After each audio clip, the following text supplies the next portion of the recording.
Hello everyone, welcome to my channel. कैसे हैं सभी? आशा करता हूँ ठीक होंगे और अपनी सेहत का बहुत अच्छे से ध्यान रख रहे होंगे। Hello everyone. तो आपका इंतजार खत्म हुआ। आज से हम स्टार्ट करने वाले हैं अपनी ब्रह्मोस सीरीज। सीरीज का नाम रखा है मैंने ब्रह्मोस। आपको पता ही है क्यों रखा होगा। आज जो रिसेंट इवेंट्स हुए हैं उसमें इससे बढ़िया नाम नहीं मिल सकता किसी भी चीज को। ठीक है। तो आज से हम स्टार्ट कर रहे हैं अपनी BrahMos improvement exam revision series, जिसमें कि मैं आपको बहुत अच्छी तरह के लेवल के क्वेश्चंस कराऊंगा। जैसे कि आपको पता है एग्जाम करीब है और हमें करना है एक बहुत ही शॉर्ट ऑफ क्रिस्प रिवीजन, जिसमें हमारी सारी चीजें भी कवर हो जाए, वो छूटे भी नहीं और जल्द कम से कम टाइम में हम कवर कर सके। उसके लिए ही ये सीरीज बिल्कुल ही अप्रोप्रिएट है। इसमें हम लोग जो है सिर्फ 10-15 मिनट में रिवीजन करा करेंगे अपने थ्योरी का, एंड देन उसके बाद क्वेश्चंस करेंगे। क्वेश्चंस जो हैं वो मैंने आपके आईसीएसई के पेपर्स, सीबीएसई के पेपर्स, सैम्पल पेपर्स और आपके अलग एनसीईआरटी, एनसीईआरटी एग्जाम्पलर और क्वेश्चन बैंक्स, अलग अलग पब्लिकेशंस की सब कुछ कवर हो चुका है इसके अंदर। बेस्ट से बेस्ट क्वेश्चंस चूज करे हैं मैंने आपसे। 40-50 सवाल हैं, वो हम सॉल्व करा करेंगे हर चैप्टर के साथ साथ। आपका ये मैं मतलब गारंटी देता हूँ, अगर आप रिवीजन करो, अच्छे से चैप्टर पढ़ो, रिवीजन करो, कुछ क्वेश्चंस वो वाले लगाओ जो मैंने प्रैक्टिस कराए हैं, उसके बाद आपको कुछ करने की नीड नहीं है। सीएफक्यूज करने हैं, प्रीवियस ईयर क्वेश्चन करने हैं, उनका कोई ऑल्टरनेटिव नहीं है और आप ये वाली सीरीज देख सकते हो। इसके अलावा आपको कुछ करने की जरूरत नहीं है। ठीक है। अगर आपके पूरे पूरे चैप्टर की यूनिट तैयार हो गई हैं तो आप वैसे वाले लेक्चर्स के क्वेश्चंस लगा सकते हो। जैसे कि पैराग्राफ बेस्ड क्वेश्चंस के लेक्चर्स चाहिए, पैराग्राफ बेस्ड क्वेश्चंस के लेक्चर करा रखे हैं। आप पैराग्राफ बेस्ड क्वेश्चन सारे प्रैक्टिस करने हैं, उस लेक्चर को कर लो, इनफ है। आपको कन्वर्जन प्रैक्टिस करने हैं, आप मेरा लेक्चर देखो कन्वर्जन का 1 घंटे का, इनफ है कन्वर्जन। आपको एबीसीडी क्वेश्चन प्रैक्टिस करने हैं, मेरा लेक्चर देख लो, इनफ है एबीसीडी क्वेश्चन प्रैक्टिस। तो अगर आपको क्वेश्चन प्रैक्टिस करनी है आप मेरे लेक्चर से करो और कहीं से करने की जरूरत नहीं है। आपको अगर थ्योरी पढ़नी है तो अपनी डिटेल में पढ़ो, वो मैंने नहीं पढ़ाई हुई है। आपको रिवीजन करना है ये चेक करने के लिए आपको कुछ छूटा है कि नहीं, आप वन शॉट खोलो, रिवीजन कर लो और बेस्ट से बेस्ट क्वेश्चन लगाने हैं तो ये वाले लेक्चर देख लो, इसमें बेस्ट से बेस्ट क्वेश्चन लगाए हुए। ठीक है। आगे बढ़े, बिना किसी देरी के आगे बढ़ते हैं अपने लेक्चर को, क्योंकि हमें जो है इसे शॉर्ट और क्रिस्प रखना है, ज्यादा बड़ा नहीं करना है। तो देखो आज लेक्चर 1 है हेलोल्केन्स एंड हेलोअरीन्स का। मैंने ऐसा सोचा हुआ है कि हम हफ्ते में 3 चैप्टर वाइंड अप करेंगे और एक जो है चैप्टर पे मैक्सिमम 2 लेक्चर्स से ज्यादा डिवोट नहीं करेंगे। मैक्सिमम 2 लेक्चर्स, एक या दो इस तरह से हम लेक्चर्स को खत्म करेंगे। 10 चैप्टर्स हैं तो हमारा मोस्ट प्रोबेबली सिलेबस जो है जून एंड तक हो जाना चाहिए, है ना। चलिए स्टार्ट करें, स्टार्ट करें। देखो, अब सेशन की पीडीएफ वगैरह के बारे में बात आती है तो ये है क्यूआर कोड टेलीग्राम चैनल और व्हाट्सएप चैनल का, इन्हें ज्वाइन कर लो ताकि आपको पीडीएफ मिल जाए इस सेशन के बाकी सारे सेशंस के। साथ ही साथ सारी इन्फॉर्मेशन कन्वे हो जाती है इन चैनल्स पर। आप इन चैनल्स को ज्वाइन करके सारी इन्फॉर्मेशन वगैरह आपको रेगुलर अपडेट्स मिलते रहेंगे। उसके साथ ही साथ अगर आप चैनल पर नए हो तो चैनल को जो है सब्सक्राइब करके बेल आइकन को हिट कर दो ताकि 30 मिनट्स पहले नोटिफिकेशन आ जाए और आपका कोई भी लेक्चर मिस ना हुआ करे। मैंने ये देखा है कि बच्चे जो है वो काम होने के बाद चैनल सब्सक्राइब कर देते हैं, प्लीज ऐसा मत करा करो। आपके बेनिफिट के लिए चीजें आगे फ्यूचर में भी आती रही, है ना। और एटलीस्ट इतना तो कर देखो, पूरा यूट्यूब सर्च कर लेना, कोई भी इम्प्रूवमेंट एग्जाम के लिए यूट्यूब पर नहीं पढ़ा रहा है फ्री ऑफ कॉस्ट। कोई भी, आई कैन चैलेंज यू, कोई भी इम्प्रूवमेंट एग्जाम के लिए, आईएससी इम्प्रूवमेंट एग्जाम के लिए कोई भी आपको फ्री ऑफ कॉस्ट नहीं पढ़ा रहा है यूट्यूब पर। मैं पढ़ा रहा हूँ, प्लीज इसका मैक्सिमम बेनिफिट लो, शिद्दत से पढ़ो। और यार इतना तो कर ही सकते हो कि चैनल को सब्सक्राइब कर दो और और लोगों से भी करवा सकते हो। हर एक घर में 4-4 5-5 डिवाइसेस तो होते ही हैं आज के टाइम में, नहीं होंगे तो 2-3 तो होंगे। दो कुछ लोग मल्टीपल आईडी से भी चलाते हैं, तो एटलीस्ट एक जना 10 सब्सक्राइबर्स तो बढ़ा सकता है, इतना तो कर सकता है ना। इतना तो कर दिया करो यार। और कुछ चीज़ की डिमांड नहीं होती। चाहता तो मैं भी इसे पेड कोर्स बना के बेच सकता था, 9,999 का बोल देता, 999 का कोर्स है, बेच देता एक महीने का। चलिए स्टार्ट करते हैं अपनी इस सीरीज को। देखो, अब हम जल्दी से 10-15 मिनट में रिवीजन कर लेते हैं। मैं आपको टॉपिक्स बताता जाता हूँ कि आपको कौन कौन से कवर करने हैं। सबसे पहले आता है हैलो एल्केन्स के बारे में। तो हैलो एल्केन्स के बारे में हम क्या जानते हैं कि हैलो एल्केन्स वो कंपाउंड होते हैं जिनके अंदर जो इस तरीके के आरएक्स ग्रुप से बनते हैं, ये होते हैं हैलो एल्केन्स। इस आरएक्स ग्रुप के अंदर आपका आर जो होता है वो एल्काइल ग्रुप या सब्स्टिट्यूटेड एल्काइल होता है और आपका जो एक्स होता है वो एक हैलोजन होता है। इतना आई थिंक सबको पता है। इतनी बात तो क्लियर है ना। अब उसके बाद अगर आपका आर लगा हुआ है तो ये बन गया हेलो एल्केन, लेकिन अगर आपका एआर लग गया यानी अराइल ग्रुप लग गया तो ये बन जाती है हेलो अरीन। अब अलग अलग टाइप की होती है, जैसे कि आपकी एक होती है जेमिनल, जेमिनल में क्या होगा, एक ही पर दो लगे होंगे यानी जड़ जड़ के बैठे होंगे, ये होती है जेमिनल। और एक होती है विसिनल, विसिनल मतलब विसिनिटी में, विसिनिटी मतलब अड़ोसी पड़ोसी, अड़ोसी पड़ोसी में लगे हों, इस तरीके से ये होती है आपकी विसिनल। ठीक है, एक होती है जेमिनल एक ही पर लगे हों, और विसिनल क्या होती है, अड़ोसी पड़ोसी पर लगे हों, होती है विसिनल। विसिनल का मतलब है विसिनिटी में लगे हों। ठीक है, विसिनल का मतलब क्या है, विसिनिटी में लगे हों, वो होती है आपकी विसिनल। अच्छा, क्लासिफिकेशन आपको पता है, 1 डिग्री 2 डिग्री 3 डिग्री, इस तरीके का क्लासिफिकेशन तो सबको पता ही है कि ये होता है।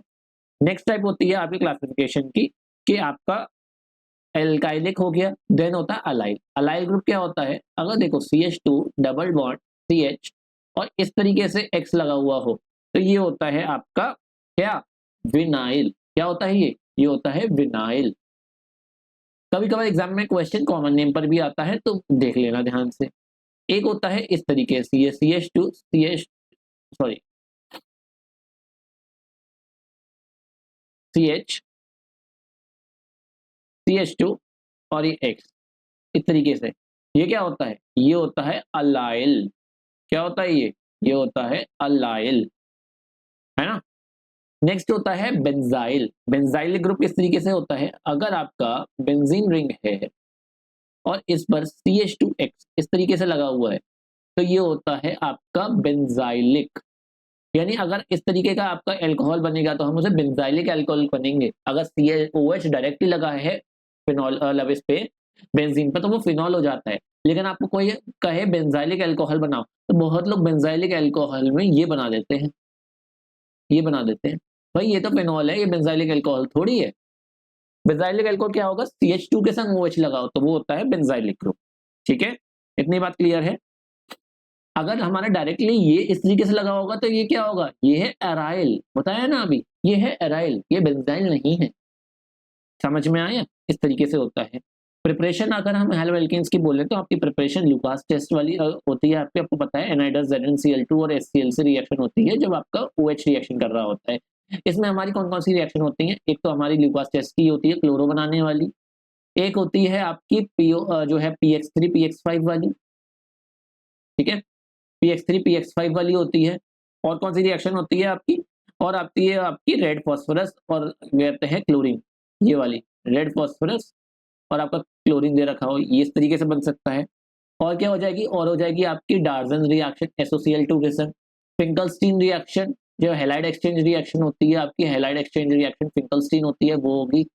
देन आपकी क्या हो जाएगी, एक हो जाएगी आपकी स्वार्ट्ज रिएक्शन। स्वार्ट्ज रिएक्शन किसकी हो जाएगी, फ्लोराइड लगाने वाली हो जाएगी। ये सब आपकी रिएक्शंस हो जाती हैं। देन हाइड्रोकार्बन से कैसे हो जाती है, हाइड्रोकार्बन से आपकी अगर आप क्लोरीन एक्सक्यूज मी इन जो है HNU यानी आप लाइट की प्रेजेंस में कर लो तो आपकी ये हो जाएगी, आपका मिक्सचर बनता है, फिर आप एक महीने डिटेक्ट कर सकते हो। नेक्स्ट है आपकी एल्कीन से। एल्कीन से कैसे हो सकती है, तो पहला हो गया एल्कोहल से, सेकंड हो गया आपका एल्कीन से, थर्ड हो गया एल्कीन से। एल्कीन से कैसे बन सकती है, भाई एल्कीन के अंदर HX की रिएक्शन हो जाएगी ना, वही मार्कोनिकॉव्स वाला रूल गवर्न कर जाएगा, जो नेगेटिव पार्ट है वो यानी जो X नेगेटिव है वहां चला जाएगा जहां पर हाइड्रोजन कम हो, और एंटी मार्कोनिकॉव्स रूल क्या कहता है कि नेगेटिव पार्ट वहां चला जाएगा जहां हाइड्रोजन ज्यादा हो। ठीक है, ये हो जाएगा। नेक्स्ट आपका क्या है, नेक्स्ट आपका है आपका फिजिकल प्रॉपर्टीज। तो मेल्टिंग पॉइंट बॉइलिंग पॉइंट की बात करें तो मेल्टिंग पॉइंट बॉइलिंग पॉइंट में आपका Cl Br I इस तरीके से होता है। क्यों, क्योंकि वजन ज्यादा तो बॉइलिंग ज्यादा। ठीक है, नेक्स्ट है आपकी सॉलेबिलिटी। तो सॉलेबिलिटी आपकी जो है मोस्टली इंसॉलेबिलिटी रहते हैं क्योंकि जो है वो वाटर के साथ हाइड्रोजन बॉन्ड नहीं बना पाते, इसलिए इंसॉलेबल रहते हैं। ठीक है, केमिकल प्रॉपर्टीज की बात करी जाए तो ये अंडरगो करते हैं nucleophilic substitution reaction. Nucleophilic substitution का मतलब क्या है कि न्यूक्लियोफाइल अटैक करेगा, यानी न्यूक्लियोफाइल अगर है हमारे पास तो इस तरीके से अटैक करेगा, फिर यहाँ से लिविंग ग्रुप निकलेगा और ये आपका जो है स्पीशीज जो होगी वो R न्यूक्लियोफाइल बनाएगी, और प्लस एक जो निकलेगा आपका जो भी रिएक्टिव स्पीशीज होगी वो निकलेगी इस नेगेटिव के फॉर्म में। ठीक है, इस तरीके का होता है। अब इसमें कौन कौन सी रिएक्शन होती हैं, अगर आपका एक्वस KOH से रिएक्शन कर दी इसने, रिमेंबर एक्वस की OH से कर दी तो आपका अल्कोहल बन जाएगा। ठीक है, नेक्स्ट है अगर इसने आपकी रिएक्शन कर दी NaOR के साथ तो आपका ईथर बन जाएगा। KCN के संग कर दी एल्कोहलिक, KCN के संग कर दी तो RCN बन जाएगा। लेकिन अगर इसने AgCN सिल्वर साइनाइड के साथ कर दी तो ये आपका RNC आइसोसाइनाइड बनेगा। इस ये जो आपका साइनाइड होता है ये एमिडेंट होता है, इसके बाद 2 अटैकिंग साइड्स होती हैं, एक कार्बन की तरफ से भी और एक नाइट्रोजन की तरफ से भी, डिपेंड करता है कौन सी साइड से अटैक हो रहा है। ठीक है, KNO2 ये भी आपका एमिडेंट है तो आपका ONO बन जाएगा। और अगर आपका AgNO2 हुआ तो ये AgNO2 आपका NO2 दे देगा, नाइट्रो एल्किन दे देगा। ठीक है, देन है आपका बोरेडिन हुंसजिगर रिएक्शन कैसे होती है। सिल्वर सॉल्ट होता है फैटी एसिड का, एक हमारा सिल्वर का सॉल्ट दे रखा होगा RCO नेगेटिव Ag पॉजिटिव, इसके साथ रिएक्शन हो जाती है तो ये आपको क्या दे देगा RCO, इस तरह से सॉल्ट दे देगा, इस तरह से सॉल्ट दे देगा। ठीक है, LiLH4 के साथ रिएक्शन करेंगे तो क्या होगा, LiLH4 के साथ रिएक्शन करेंगे तो एल्केन मिल जाएगा। ये वाली रिएक्शन इंपॉर्टेंट है ग्रिग्नार्ड में, इसमें अटैकिंग स्पीशीज जो होती है वो H नेगेटिव होती है। ठीक है, ये याद रख, इसमें हाइड्राइड नेगेटिव होता है। जनरली आपने हाइड्राइड को पॉजिटिव की तरह ही देखा होगा यहाँ पर, लेकिन हाइड्राइड पॉजिटिव नहीं होता, यहाँ हाइड्राइड नेगेटिव फॉर्म। ठीक है, इतनी सी बात का याद रखना कि यहाँ हाइड्राइड नेगेटिव के फॉर्म में होता है। नेक्स्ट है आपका, अगर आपका इस तरीके का है,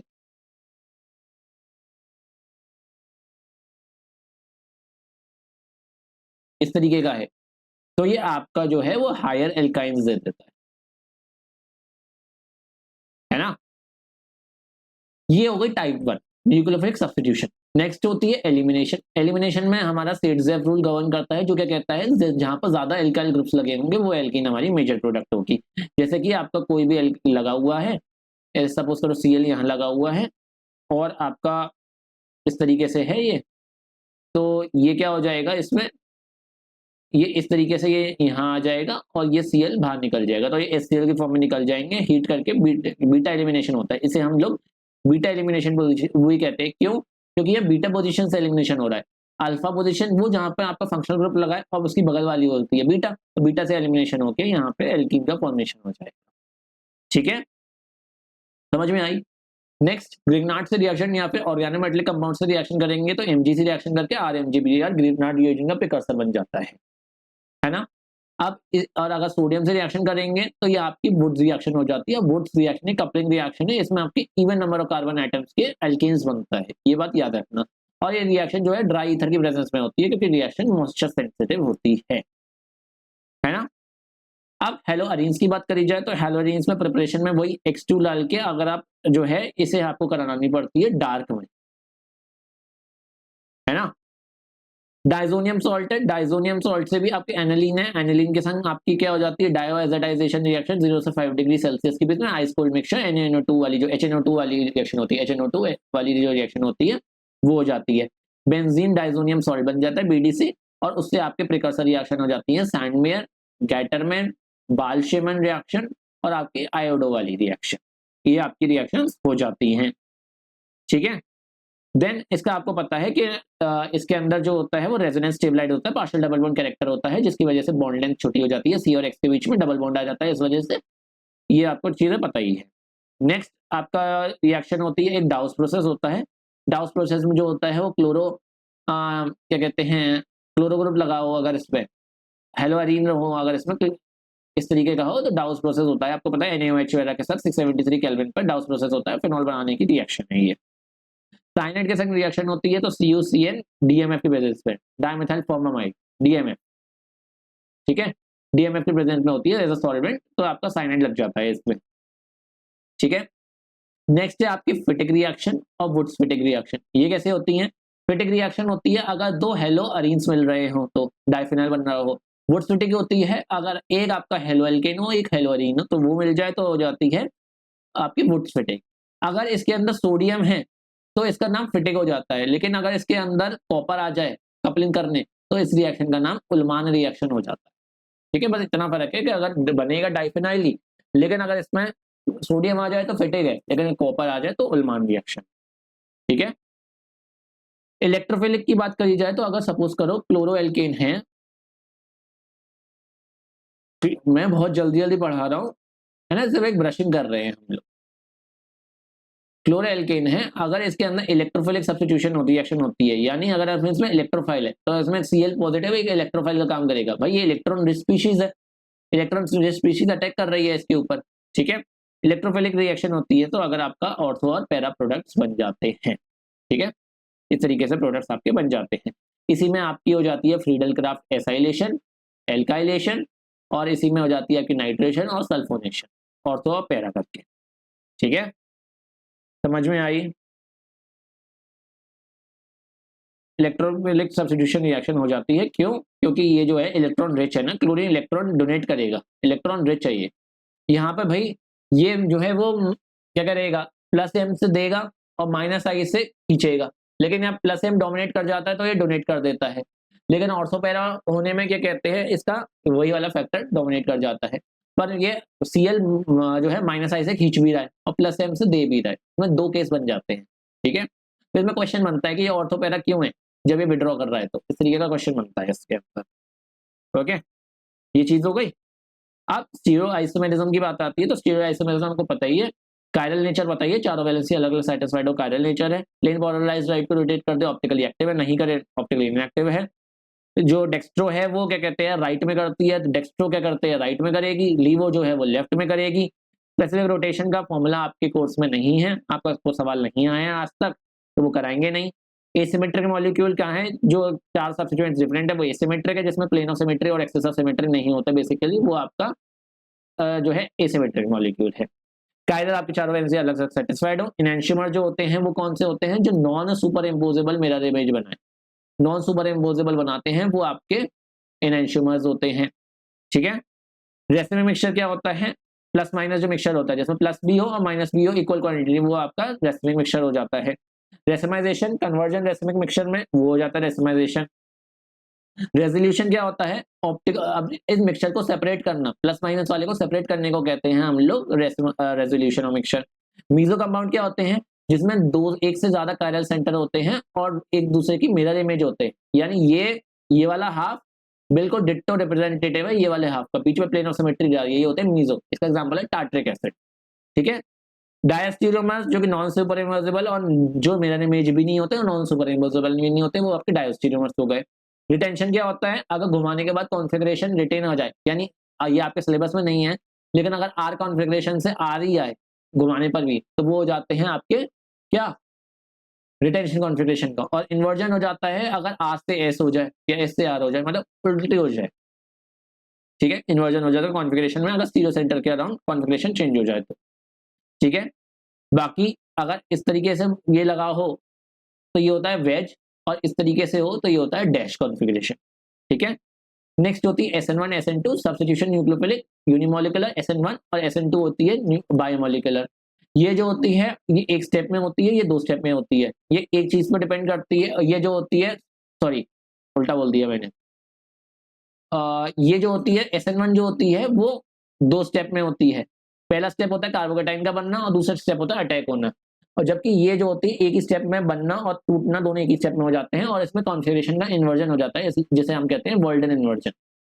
ठीक है। SN1 के अंदर जो होता है पोलर प्रोटेक्ट सॉल्वेंट फेवर करता है, लेकिन SN2 में पोलर ए प्रोटेक्ट सॉल्वेंट फेवर करता है।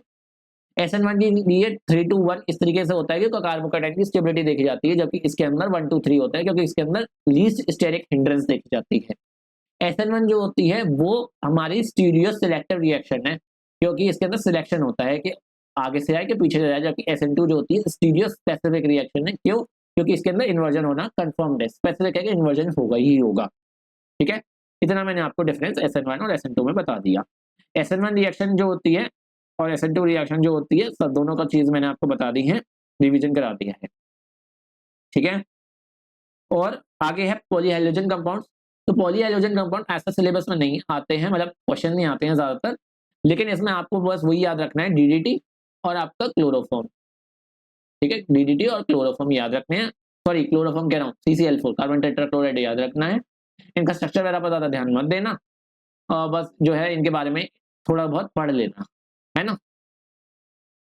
तो आपका डाइक्लोरोमीथेन CH2Cl2 ये हो गया, क्लोरोफॉर्म हो ही गया। आपको पता ही है क्लोरोफॉर्म किस लिए यूज होता है। क्लोरोफॉर्म की अगर हम ऑक्सीजन से रिएक्शन कर देते हैं ना, तो जो आपकी फॉस्जीन बन जाती है COCl2, एक टॉक्सिक गैस होती है फॉस्जीन बहुत ज्यादा, वो बन जाती है, ठीक है।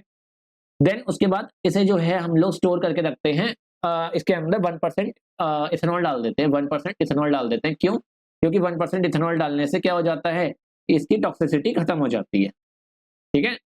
तो इसे स्टोर करने के लिए हम इसमें 1% इथेनॉल डाल देते हैं। इतनी बात याद रखना, ठीक है। आई होप इतनी बात क्लियर हो गई होगी आप लोगों को। एक मिनट रुकना।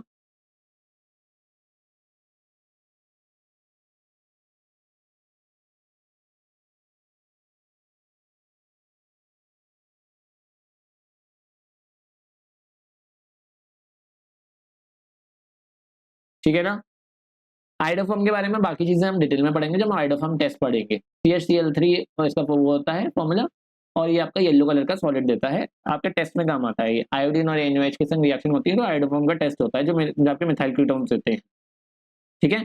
कार्बन टेट्राक्लोराइड में आपको बस याद रखना है क्लोरीनेशन और मीथेन से मिलता है, इसमें ज्यादा कुछ आता नहीं है। फ्रियोन्स जो होते हैं आपको बस जो क्लोरोफ्लोरो कंपाउंड्स मिथाइन एथीन के जो हैं आपके स्वार्ट्ज रिएक्शन से जो कंपेयर बनते हैं वो होते हैं फ्रियोन्स, मतलब फ्रियोन्स से तो इसके अंदर आपका फ्लोरीन होगा, ठीक है। DDT, DDT का आपको पता होना चाहिए, DDT इस तरीके का होता है। DDT का केमिकल नाम पता होना चाहिए आपको, किस तरीके से DDT का नामकरण होता है। इस तरह से DDT होता है, और ये यहाँ पर भी एक आपका ये होता है आपका DDT, ठीक है। इतनी बात क्लियर है।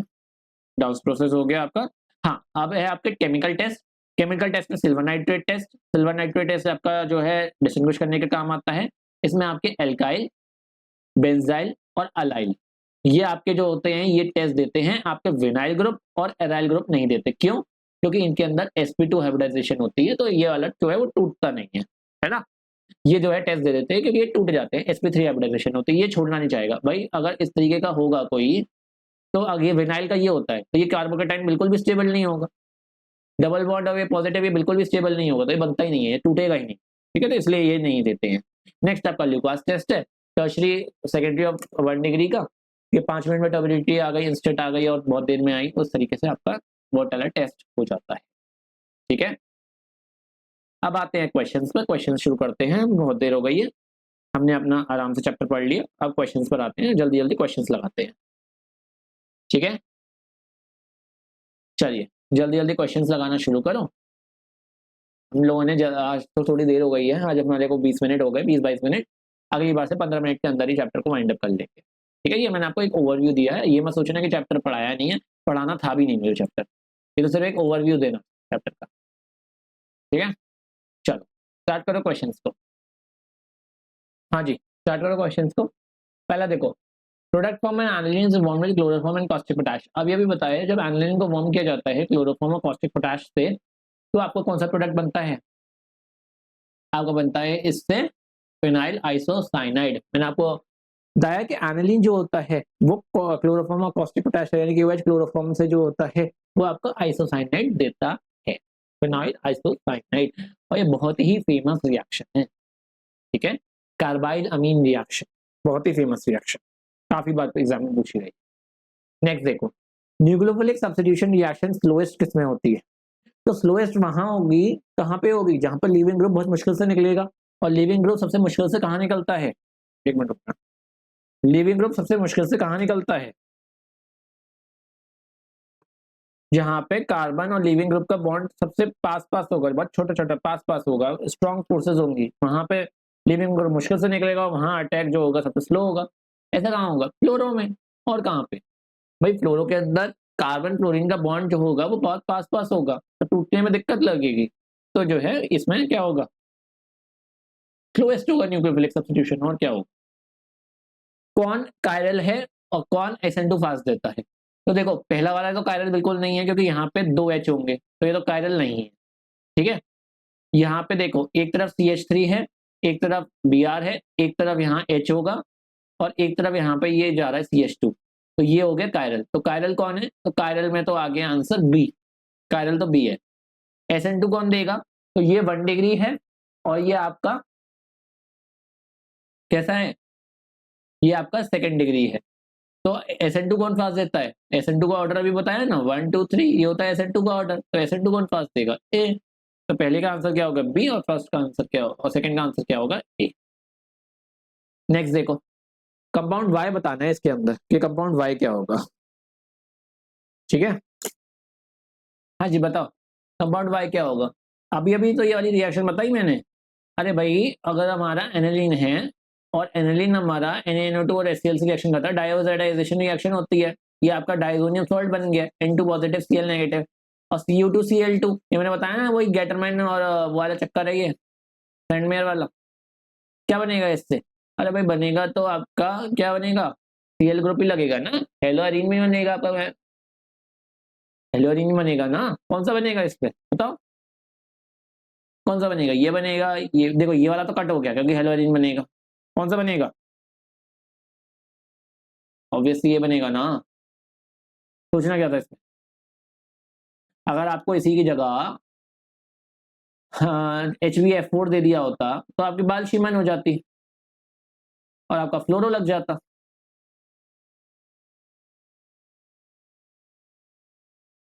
सिंपल सी चीज है ना? ये तो प्रिकर्सर है रिएक्शन का। Chlorobenzene is formed by the reaction of chlorine with benzene in the presence of AlCl3. Which of the following species attack the benzene ring in the reaction? अभी अभी ये वाली चीज पढ़ाई है कि क्लोरोबेंजीन का जब फॉर्मेशन होता है, बेंजीन की जब रिएक्शन होती है किससे? क्लोरीन से।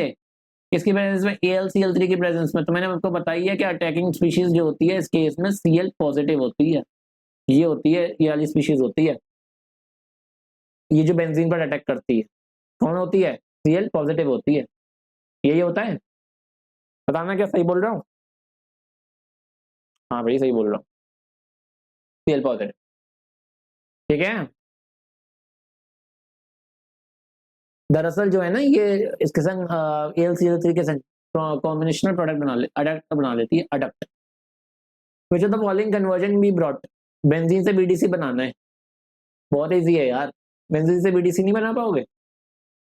बेंजीन से, अच्छा देखो बेंजीन है, कैसे सोचते हैं, और आपको बनाना है यहाँ पे BDC, यानी आपको ये बनाना है कि आपका इस तरीके का हो और N2 पॉजिटिव और Cl नेगेटिव वाली चीज बन जाए।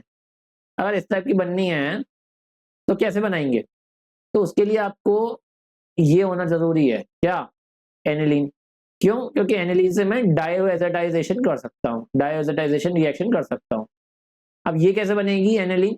तो ये बन जाएगी नाइट्रो से। अगर NO2 लगा हुआ हो तो, और अगर इसके मैं रिडक्शन कर दूं SnHCl से, तो ये बन जाएगी एनिलीन, और एनिलीन की डायोएजाटाइजेशन रिएक्शन करके N2 पॉजिटिव Cl नेगेटिव बन जाएगा। सोचना कैसे है, दिमाग में कैसे आना चाहिए? आप बेंजीन से क्या बेंजीन का नाइट्रेशन नहीं करा सकते? बिल्कुल करा सकते हो। कैसे? नाइट्रेटिंग मिक्स लेके। नाइट्रेटिंग मिक्स क्या होता है? HNO3 और H2SO4 का जो मिक्स होता है वो होता है। अब जैसा मैंने लिखा है वैसे मत लिख देना, वरना नंबर नहीं मिलेंगे एग्जाम में, फिर तुम कहोगे नंबर कहाँ गए। मैं तो आपको समझाने के लिए बहुत ही गंदी तरीके से लिखा है, आपको एक एक चीज बतानी है, कॉन्सेंट्रेटेड है कि डाइल्यूट है कि किस तरीके की रिएक्शन हुई, क्या कर रहे हैं हम, सब कुछ लिखना पड़ेगा। तुम DR लिख के नहीं, तुम यहाँ पे लिखोगे NaNO2 HCl ice cold mixer 0 to 5 degree Celsius, वो सब तुम डायोऑक्साइडाइजेशन रिएक्शन वगैरह बनाना ढिमकाना सब कुछ लिखना। आई होप ये चीज क्लियर है ना? नेक्स्ट देखो जी, order of reactivity of following alcohols with halogen acids is, we have to tell the order of reactivity here. We know it very well that the order of reactivities follows the SN1 order, because it leads to a formation of carbocation, and for stability of carbocation the order is tertiary, secondary and primary, and this order follows for what? This order follows for reactivity of alcohol with halogen acids, because when it reacts with the halogen acids HX, then it leads to the protonation of this group, and it will leave creating a carbocation or generating a carbocation here. So when the carbocation will be formed, then we will check the stability of the carbocation. and stability of carbocation is directly proportional to the number of alpha hydrogens. Is directly proportional to the number of alpha hydrogens. So this is 1 degree and this is 2 degree and here we have 3 degree. So the order will follow 3, 2, 1, which is the B option. I hope ये बात clear हो गई होगी आप लोगों को. We will check the stability of the carbocation. ये वाले कार्बोकेटाइन बनेंगे तो हम लोग स्टेबिलिटी देखेंगे कार्बोकेटाइन की. आपको अल्फा हाइड्रोजन गिनने हैं, ठीक है. इसके लिए अल्फा हाइड्रोजन 3 यहाँ हो गए, 3 यहाँ हो गए, 6 और 2 यहाँ हो गए, 8 अल्फा हाइड्रोजन है यहाँ. इस तरीके से आपको अल्फा हाइड्रोजन गिनने होते हैं कार्बोकेटाइन की स्टेबिलिटी चेक करने. ओके, नेक्स्ट देखो. Which of the following alcohols will yield the corresponding alkyl halide on reaction with concentrated HCl at room temperature? आधा इंसान तो बेहोश हो जाएगा, क्वेश्चन पढ़ के दिमाग खराब हो जाएगा, वो आगे बढ़ जाएगा. ये क्या कहता है क्वेश्चन? उसमें बताओ कि कौन सा अल्कोहल से आपको corresponding alkyl halide मिलेगा रूम टेम्परेचर. बताइए, जल्दी बताइए. corresponding alkyl chloride किस में मिलेगा? जल्दी बताओ, जल्दी. सही है नहीं? हाँ.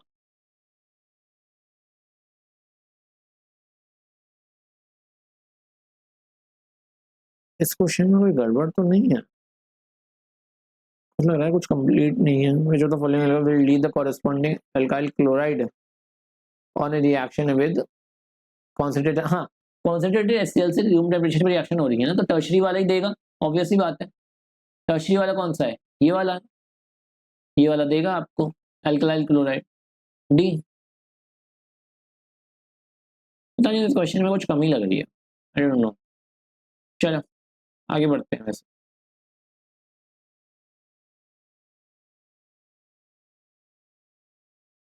क्वेश्चन रीजन देखो. Aryl hydrides undergo nucleophilic substitution reaction with ease. बिल्कुल गलत बात है. आसानी से कहाँ करते हैं न्यूक्लियोफिलिक सब्स्टिट्यूशन? क्यों करेंगे भाई? न्यूक्लियोफिलिक सब्स्टिट्यूशन वो करता है जो गरीब हो, जिसमें इलेक्ट्रॉन की कमी हो, उसके ऊपर इलेक्ट्रॉन दिए जाते हैं. एराइल हाइड्राइड्स जो होते हैं उनके अंदर क्लोरीन बैठा हुआ होता है, मतलब कहते हैं हेलोजन बैठा हुआ होता है. ये हेलोजन तो इलेक्ट्रॉन डोनेट कर रहा है खुद ही. वे गरीब कहाँ है? किसी के पास 100 करोड़ रुपए हो और तुम उसे 10 रुपए देना चाहो तो वो तुम्हारे 10 रुपए के लिए मर थोड़ी रहा है कि तुम 10 रुपए दोगे उसे. जब उसके पास ऑलरेडी एक फंडर और क्या कहते हैं फंड रेजिंग के लिए उसके पास ऑलरेडी एक इन्वेस्टर है, तो वो क्यों चाहेगा तुम्हारे 10 रुपए? तो वो करते हैं, लेकिन ईज से नहीं करते. ये बात गलत है. विद ईज नहीं लिखा होता तो बात ठीक थी कि हाँ कर लेते हैं. Carbon halogen bond aryl halides में पार्शियल डबल बॉन्ड कैरेक्टर होता है. ये बात बिल्कुल ठीक है, उनके पास पार्शियल डबल बॉन्ड कैरेक्टर होता है. ये जब रेजोनेंस में जाता है, जब क्लोरीन बेंजीन रिंग के साथ, तो इनके अंदर partial double bond character develop हो जाता है. देखो इस तरीके से, ये इस तरीके से है ना, तो ये ए से जाता है और इस तरीके से जब आता है तो यह कार्बन और क्लोरीन के बीच में इस तरीके से पार्शियल डबल बॉन्ड कैरेक्टर आ जाता है. इस तरीके, ठीक है. डेल पॉजिटिव और ये वाला तो चला गया था, अंदर के बॉन्ड्स मैंने गलत बनाया.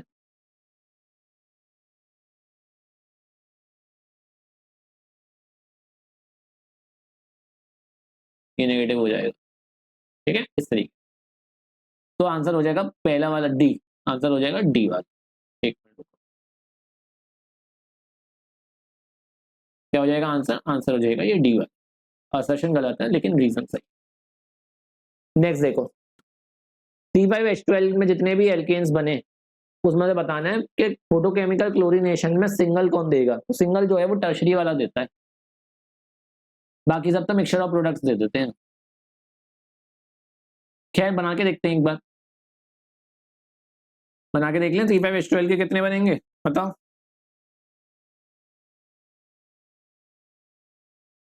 C5H12 के कितने बनेंगे? C5H12 क्या है? एल्केन है. सिंपल सिंपल एल्केन बनाना है 5 के. ये बन गया. और क्या बन सकता है इससे? ये क्लोरो बन जाएगा. और क्या बन सकता है? ये 4 का ये इस तरीके से आ जाए फिर क्लोरीन लग जाए. और कैसे हो सकता है? ऐसे हो सकता है. 3 का बन सकता है. और कैसे हो सकता है?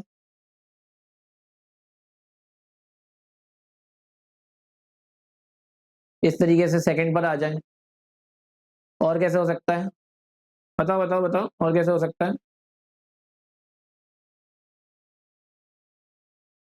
ऐसे थर्ड पे आ जाए, ऐसे ही तो बन सकता है। ये तो फर्स्ट पे आ जाए, या ये सेकंड पर आ गया, या ये थर्ड पे आ गया, या ये इस तरीके से हो गया सेकंड पे हो गया, या फिर ये इस तरीके से हो गया। इस तरीके से बन सकते हैं ना, मतलब बनाते रहना तुम जो भी है, पर ये हो सकते हैं। लेकिन सिर्फ और सिर्फ यही वाला प्रोडक्ट होगा जिसमें सिंगल मोनोक्लोराइड बनेगा, बाकी सब में मिक्सचर बनेगा। बाकी सबके अंदर जो फोटोकेमिकल क्लोरीनेशन होगा उसके अंदर आपको अलग अलग पॉसिबिलिटीज मिलेंगी, दो अलग अलग सेम सेम जगह मिल जाएंगी। एक जो लगेगा वो सिंगल सिर्फ यही लग सकता है इसी अटैकिंग साइड पे, टर्शरी वाली। ठीक है, तो आंसर हो जाएगा ये वाला टर्शरी। नेक्स्ट देखो, हाइड्रोजनेशन करनी है, ऑप्टिकली एक्टिव कंपाउंड दिया है इनसे, कौन बनाएगा ऑप्टिकली एक्टिव? तो देखो CH2 दे रखा है, अगर इसकी हाइड्रोजनेशन होगी, डबल बॉन्ड CH2 है तो हाइड्रोजनेशन होगी तो क्या बनेगा यहाँ पे? ये CH2 बन जाएगा और ये CH3 हो जाएगा। ऐसे यहाँ पे अगर करेंगे हाइड्रोजनेशन तो यहाँ पे क्या होगा, एक H यहाँ लग जाएगा और ये बॉन्ड हटेगा और एक H यहाँ लग जाएगा। यानी ये प्रोडक्ट क्या हो गया, ये हो गया CH3 CH2, और आपका ये यहाँ पे जो भी है ये सब दोनों लगे और यहाँ CH2 CH3 इस तरीके का हो गया। जबकि ये वाला हुआ CH3 CH2 CH2 और यहाँ C, यहाँ पे दो लगे और ये CH3 हो गया। ये A प्रोडक्ट ये है, B प्रोडक्ट ये है। उसने कहा ऑप्टिकली एक्टिव कहाँ होगा, तो ऑप्टिकली एक्टिव कहाँ पे होगा? ऑब्वियस सी बात है, ऑप्टिकली एक्टिव यहाँ पे होगा। क्यों? क्योंकि यहाँ पर एक जगह क्या है, Br है, एक जगह कहाँ है H है, एक जगह CH3 है और एक जगह CH2 है। जबकि यहाँ पे दो है, एक जगह CH2 आ गया, CH2 CH3 आ गया और यहाँ पर भी CH2 CH3 आ गया, और ये Br है और ये H, मतलब HBr है। मतलब यहाँ पे दो ग्रुप एक जैसे हो गए। देखो एक ग्रुप ये वाला, ये हो गया CH2 CH3 और एक ग्रुप ये हो गया CH2 CH3, तो ये ऑप्टिकली एक्टिव नहीं बनेगा। यानी ए जो है ऑप्टिकली एक्टिव नहीं है। ऑप्टिकली एक्टिव कौन है? ये बी वाला है ऑप्टिकली एक्टिव। कौन है एक्टिव? ये बी वाला हो जाएगा आपका एक्टिव। समझ में आया या नहीं? हाँ, समझ में आया ना? चल आगे बढ़ते हैं। क्लोरोबेंजीन और बेंजाइल क्लोराइड में कौन इजिली हाइड्रोलाइज हो जाएगा NaOH से, ये पूछा गया है। देखो सिंपल सी बात है, बेंजाइल क्लोराइड किस तरीके का होता है, ये होता है बेंजाइल क्लोराइड। और क्लोरोबेंजीन क्या होता है, क्लोरोबेंजीन ये हो जाएगा। दोनों में अगर हम लोग हाइड्रोलाइज करेंगे NaOH के साथ तो आपको पता है कि ये जो बॉन्ड है ये CH2 है, तो यहाँ पर CH2 पॉजिटिव हो जाएगा। ये कार्बोकेटाइन है, ये स्टेबल हो रहा है क्योंकि इसके अंदर जो आपका एराइल ग्रुप है, ये एराइल ग्रुप जो है ये इसे स्टेबिलिटी दे रहा है, प्लस आई लगा के। ठीक है, ये इसे स्टेबिलिटी दे रहा है और ये खुद भी वही रेजोनेंस स्टेबिलाईज्ड है। जबकि अब ये वाला ग्रुप जो है, ये वाला जो ग्रुप होगा, ये वाला ग्रुप में ये जो है क्लोरीन, ये रेजोनेंस में है इसके साथ, जिसकी वजह से इसके अंदर पार्शियल डबल बॉन्ड कैरेक्टर आ गया। पार्शियल डबल बॉन्ड कैरेक्टर आ जाता है इसके अंदर। ये रेजोनेंस में है, अगर ये रेजोनेंस में है तो ये वाला बॉन्ड टूटेगा नहीं, ये बॉन्ड क्लीव ही नहीं होगा। अगर ये बॉन्ड क्लीव हो गया तो मॉलिक्यूल अनस्टेबल हो जाएगा। ये रेजोनेंस में लगा हुआ है उसके साथ, ये बेचारे को एक ही काम था, अच्छा खासा ये माइनस आई से जो है वो खींच लेता है इसके इलेक्ट्रॉन्स और सही कर देता है इसे। लेकिन इसने एक तो इतनी बड़ी रिस्क ली इसे देने की, प्लस M से देने की, उसमें भी ये अनस्टेबिलिटी ले आए, ऐसा कैसे चलेगा, है ना? तो इसलिए ये बॉन्ड क्लीव ही नहीं होता, इसलिए ये हाइड्रोलाइज नहीं होगा इजिली। हम उसे मार पीट के कर दो जबरदस्ती, तो जबरदस्ती तुम कुछ भी कर सकते हो, लेकिन अपने आप से ये होगा, ये नहीं होगा इजिली। ठीक है, समझ में आया? नेक्स्ट देखो, एल्काइल हैलाइड LiAlH4 के संग एल्कीन दे देता है। हमें पता है कि एल्काइल हैलाइड है और आपका LiAlH4 के संग जब भी रिएक्शन होती है इसे हम AlAH भी लिख देते हैं, तो ये आपको एल्कीन दे देता है, RH दे देता है। इसमें अटैकिंग रिएजेंट क्या है, तो मैंने आपको अभी अभी बताया था H नेगेटिव है इसके अंदर अटैकिंग। एग्जाम का क्वेश्चन है। नेक्स्ट देखो, एग्जाम का क्वेश्चन नहीं है। अटैकिंग रिएजेंट क्या होता है इसके अंदर? इसके अंदर अटैकिंग रिएजेंट होता है आपका H नेगेटिव। समझ में आए? इसके अंदर अटैकिंग रिएजेंट क्या होता है? H नेगेटिव होता है। नेक्स्ट देखो, CCl जो होता है बॉन्ड क्लोरोबेंजीन में शॉर्ट है CH3Cl से। अगेन वही वाली बात, इसके अंदर क्लोरीन प्लस M से डोनेट करता है, जिसकी वजह से वो रेजोनेंस में इन्वॉल्व होता है, जिसकी वजह से उसके अंदर पार्शियल डबल बॉन्ड कैरेक्टर जो है डेवलप होता है। पार्शियल डबल बॉन्ड कैरेक्टर की वजह से उसके अंदर जो है वो बॉन्ड लेंथ डिक्रीज हो जाती है। As simple as that. ठीक है, कितना क्लियर है? आई होप क्लियर हो गया होगा।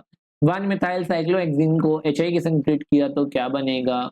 ये 1 मिथाइल है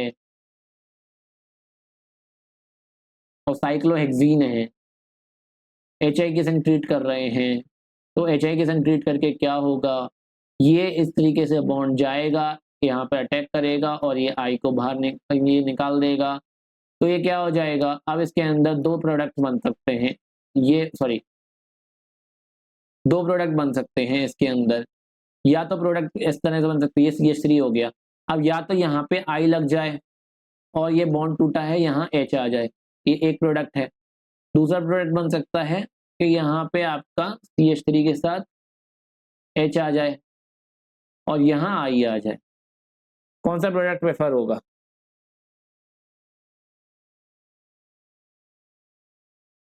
कौन सा प्रोडक्ट प्रेफर होगा बताओ? प्रोडक्ट प्रेफर होगा ये वाला प्रोडक्ट प्रेफर नहीं है। ठीक है, ये वाला प्रोडक्ट प्रेफर होगा, ये वाला प्रोडक्ट प्रेफर नहीं है। और क्यों नहीं होगा? अब उसका रीजन सुनो। वो इसलिए नहीं होगा क्योंकि यहाँ पे अगर I नेगेटिव चला भी जाता तो यहाँ पर जो कार्बोकेटाइन बनता, उस कार्बोकेटाइन को स्टेबल करने के लिए CH3 ग्रुप जो है वो प्लस I लगा देगा। जबकि यहाँ पे जो है वो CH3I यहाँ लग रहा है, ये कार्बोकेटाइन बनेगा ये। इस कार्बोकेटाइन के अगर तुम वो देखोगे स्टेबलाइजेशन के लिए स्ट्रक्चर देखोगे तो एक कार्बोकेटाइन ये बना और एक कार्बोकेटाइन ये बना। कौन सा कार्बोकेटाइन ज्यादा स्टेबल होगा? भाई अल्फा हाइड्रोजन गिनो, यहाँ पे एक अल्फा यहाँ पे है और दो अल्फा हाइड्रोजन ये रहे, 3 अल्फा हाइड्रोजन की स्टेबिलिटी मिल रही है इससे। जबकि यहाँ पे 1 2 3 ये, 2 ये और 2 ये, 7 अल्फा हाइड्रोजन की स्टेबिलिटी मिल रही है यहाँ पे।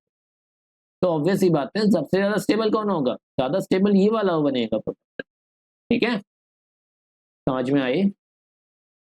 नेक्स्ट देखो, एल्कीन बतानी है, कौन सी बनेगी? Dehydrohalogenation of 1 bromo 1 methyl cyclohexane.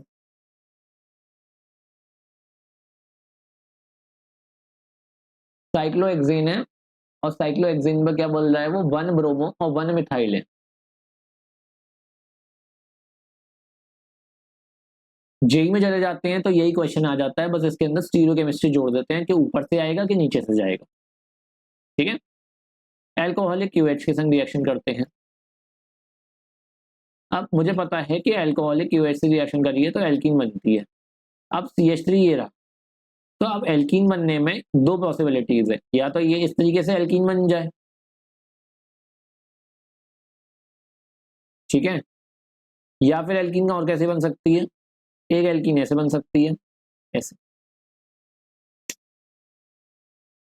Sorry ये तो बनी गई,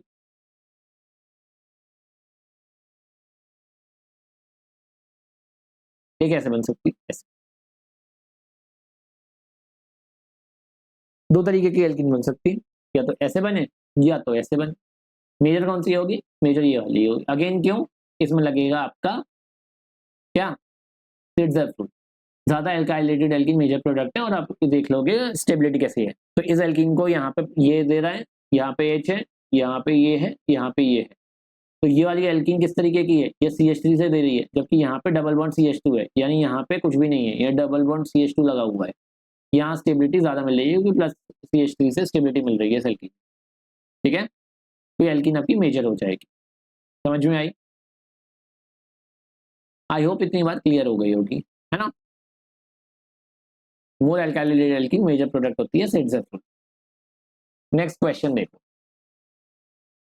और मैं सोच रहा हूँ ये कौन से नंबर का क्वेश्चन है? 16 हो गए, ये 17th नंबर का क्वेश्चन है। इसके साथ हम जो है आज के लेक्चर को वाइंड अप करेंगे। ओके, इसके साथ हम आज के लेक्चर को वाइंड अप करेंगे। नेक्स्ट लेक्चर में हम लोग बाकी के सारे क्वेश्चन सॉल्व कर लेंगे। चल करते हैं इस क्वेश्चन। ये है CH2Br CH3, ये दे रखा है। अल्कोहलिक KOH से हमें A मिला, तो अल्कोहलिक KOH हमारे को एल्कीन देगा। एल्कीन कैसे देगा? ये Br है तो ये आपका CH2 हो जाएगा, फिर आपका ये वाला H जो है इस तरीके से लगा होगा। ये मैकेनिज्म अगर मैं आपको दिखाऊं तो ये एल्कीन इस तरीके से शांत कर देगा, इस तरह से डोनेट कर। तो क्या बन जाएगा? ये A क्या हो जाएगा? CH3 C double bond CH2 और CH, ये हो गया A। HBr के संग रिएक्शन करेंगे, मार्कोनी ऑफ रूल लगेगा, नेगेटिव पार्ट जाएगा वहां पे जहां हाइड्रोजन कम हो, यानी नेगेटिव पार्ट जाएगा यहाँ पे, क्योंकि यहाँ पे हाइड्रोजन कम है। तो B क्या बन जाएगा? B हो जाएगा CH3 C CBr CH3 और CH3, ये हो गया B। ड्राई ईथर और सोडियम है, यानी इसकी डबल रिएक्शन हो जाएगी, डबल हो जाएगी यानी कपलिंग हो जाएगी। कपलिंग हो जाएगी तो इसके 2 मॉलिक्यूल्स होंगे तो ये कपल कर जाएंगे इस तरीके से, CH3 C C और ये दूसरे वाले का, ये जो है इस तरीके का, ये इस तरीके का, ये इस तरीके, तो ये दोनों इस तरीके से आपके कपलिंग हो गई, वुड्स रिएक्शन। ठीक है, ये हो गया आपका C। नेक्स्ट आपका है D। तो अगर आपकी ये इस तरीके की है,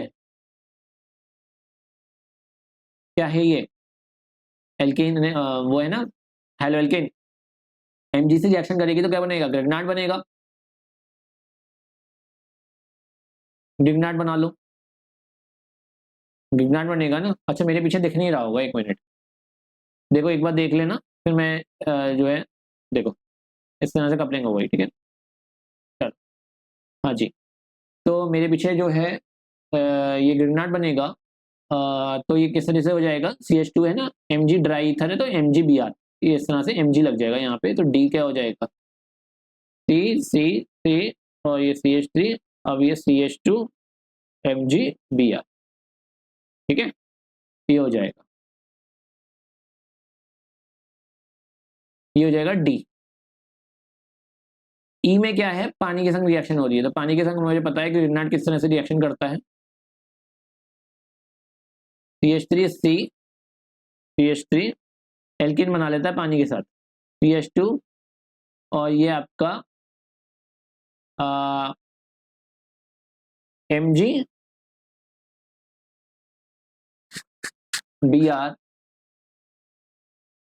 और आपका HOH है ना, तो ये आपका H इसके साथ लग जाएगा और Mg और OH इस तरीके से लग जाता है। तो ये आपका बन जाएगा कितना पार्ट? ये हो जाएगा आपका E पार्ट। ठीक है, ये HOH में क्या करता है? ये इसके साथ यहाँ पे इतना बॉन्ड करके H इसके साथ जुड़ जाता है और MgBr अलग रह जाता है, प्लस MgBr OH हो जाता है। तो E के संग साइड प्रोडक्ट पूछा होता तो MgBr OH उसका साइड प्रोडक्ट हो जाता है। ठीक है, इतनी बात क्लियर है? आई होप इतनी बात क्लियर हो गई होगी, है ना। Last part F but not the least. F में क्या कह रहा है कि इसकी NaOC2H5 के संग रिएक्शन हो रही है, क्या बनेगा बताओ? NaOC2H5 के संग रिएक्शन होगी तो कुछ नहीं होगा, NaOC2H5 है ना, ये यहाँ अटैक करेगा, ये यहाँ पे जाके और ये बाहर निकल जाएगा इस तरीके से। तो ये आपका F में बन जाएगा CH3 CH CH2 OC2H5 और आपका ये यहाँ पे CH, ये हो जाएगा आपका F पार्ट। ठीक है, इतनी बात क्लियर है? इतनी बात क्लियर है नहीं?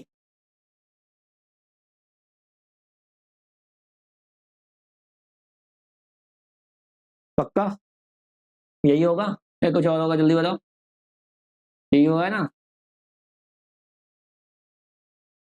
चलिए काम करते हैं, F पार्ट को मिटा देते हैं। एक बार सोच के बताना है मेरे को कि F पार्ट यही होगा कि नहीं, कहीं एल्कीन तो नहीं बन जाएगी? एक बार बताना मुझे। एफ पार्ट में आपको होमवर्क में दे रहा हूँ, एफ पार्ट बताना मुझे, एफ पार्ट क्या हो, ठीक है। एफ पार्ट बताना मेरे को, ये एफ पार्ट क्या हो। खत्म करें, चलिए आज के लेक्चर को यहीं खत्म करते हैं। वीडियो पसंद आई हो तो लाइक करना, शेयर करना दोस्तों के साथ, चैनल पर नए हो तो चैनल को सब्सक्राइब करके बेल आइकन क्लिक कर देना, ताकि 30 मिनट्स पहले नोटिफिकेशन आ जाए और आपका कोई भी लेक्चर मिस ना हुआ करे। Thank you very much. अब अगली क्लास में हम लोग चैप्टर को खत्म कर देंगे और नए चैप्टर की शुरुआत कर देंगे, ठीक है। Thank you very much, good bye.